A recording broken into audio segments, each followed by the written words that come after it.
માવઠા બાદ ટાવર ચોક વિસ્તારમાં લોકોના ઘરોમાં પાણી ભરાઈ ગયા છે। આજે વરસાદી પાણી ડ્રેનેજ યોજના નિસફળ થયું છે અને લોકોના ઘરોમાં માવઠાના પગલે આ ગંદો જે પાણી હતો તે ભરાઈ ગયું છે અને ગંદકીના ગંજ સાથે રોગચાળો પણ ફાટી નીકળ્યો। સ્થાનિક લોકોએ મહાનગરપાલિકાના અધિકારીઓને રજૂઆત પણ કરી છે અને સમસ્યાનો નિકાલ ન થતા આ ત્યાં જે સ્થાનિકો છે તેમાં રોષ જોવા મળી રહ્યો છે। અને ત્યારે આપણે વાત કરીએ તો આ માંદગી છે તે ત્યાં ખાટલે પહોંચી જાય તેવી પણ સ્થિતિનું સર્જાયું છે। ત્યારે બજેટ પણ પાણી સર્જાયું છે અને તાત્કાલિક ભરાયેલા પાણીનો નિકાલ કરવા માટે માંગ ઉઠી રહી છે। જણાવી દઈએ કે હાલમાં જે કમોસમી વરસાદના કારણે હમણાં હાલમાં ઠેર ઠેર પાણી ભરાઈ ગયું છે। ત્યારે જે ગંદો પાણી છે જે પ્રકારે આપ દ્રશ્યોમાં પણ જોઈ શકો છો કે આ જે પાણી છે તે ત્યાં સ્થાનિક લોકોના ઘરોમાં ભરાઈ જતા ત્યાંના લોકોમાં અત્યારે રોષ જોવા મળી રહ્યો છે। ખાવીને આવ્યા છીએ, મ્યુનિસિપાલિટીમાં કોઈ આવતું નથી, અહીંયા બધા પડી જાય છે અને અમે હાથે રોજ સાફ કરી છીએ। કેટલા ટાઈમથી સમસ્યા? આ તો 3-4 મહિનાથી સમસ્યા છે। તમારી માંગ શું છે? હે માંગ શું તમારી?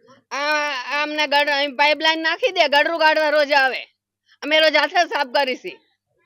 કેટલી વાર ફરિયાદ કરી તમે મહાનગરપાલિકામાં? 2-3 વાર અત્યારે લખાઈને આવ્યા છે, અમારી અરજી લખેલી હશે અહીંયા રોજ। મહેબૂબ નામ છે, મહેબૂબભાઈ, શેરી નંબર 3।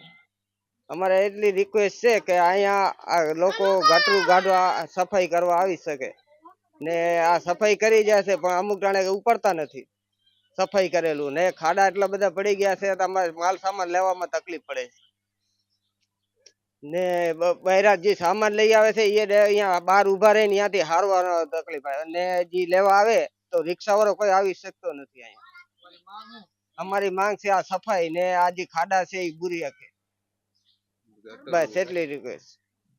નંબર 3 ચંદુભાઈ અબુબકરનો ડેલો અને અહીંયા સમસ્યા પાણી ગટરની બહુ છે અને સાફ કરો સફાઈવાળા કોઈ આવે છે 15 દી એક વખત આવે અને એ ઉપરથી કચરો કાઢી લઈ જાય એટલે ગટરું એટલી ગંધાય છે ને કે કોઈ વાત ના પૂછો, માણસો માંદા પડે, પછી માંદા પડે એટલે અહીંથી એમને ટીંગાડી લઈ જવા પડે, કોઈ રિક્ષાવાળા કે કોઈ વાહનવાળા આવતા નથી અને છેવટમાં કે મોટી તબિયત ખરાબ થઈ હોય તો એમ્બ્યુલન્સ આવે તો અહીંયા રાખવી પડે ને અહીંથી ટીંગાડીને લઈ જવા પડે અને વરસાદનું પાણી આવે તો અહીંયા એક ઢીચણ પાણી ભરાય ગટરનું અને આમાં પછી છોકરાઓ બીમાર પડે છે।